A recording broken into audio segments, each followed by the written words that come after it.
Personal na nag-ikot ang DSWD at mga social workers ilang bahagi ng Quezon City upang magpaabot at ipapatid ang tulong ng pamahalaan.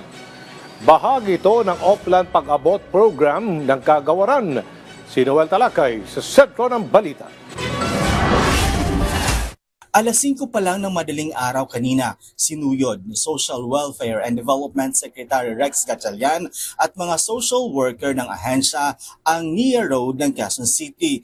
Layo nito na mag-abot ng tulong sa mga pamilyang nakatira sa lansangan. Importante yan kasi we need to help those that need it the most. Na wala tayong napepwera, inklusibo ang ating pagtulong.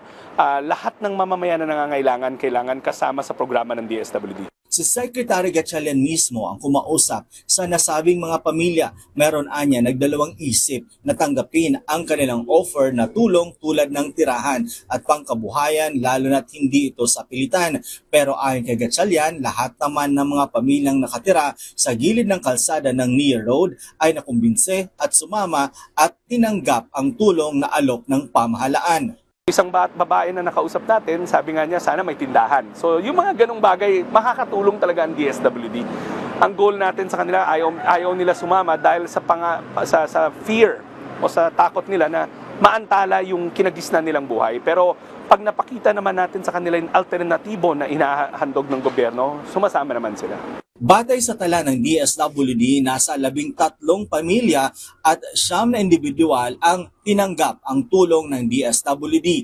Pansamantala silang mananatili sa processing center ng DSWD sa Pasay City, kung saan titingnan ang kanilang kalusugan, bibigyan ng pagkain at i-assess upang mabigyan ng tulong na akma sa kanilang pangangailangan. Pero pansamantala, bibigyan sila ng DSWD Pag-abot ID, may biometrics yun. So next time na mag-reach out operation ulit tayo at nakita natin sila, pwede natin i-check yung profile. Ano ba yung naitulong sa'yo at bakit nasa lansangan ka na naman ulit? Bahagi ito ng Oplan Pag-abot Program ng DSWD simula pa noong 2023 na naitatag ito 5,000 pamilya na nakatira sa mga lansangan ang nakinabang dito. Bahagi ito ng kautusan ni Pangulong Ferdinand R. Marcos Jr. na wala ng pamilya o individual na Pilipino ang nakatira sa mga lansangan saan man panig ng bansa.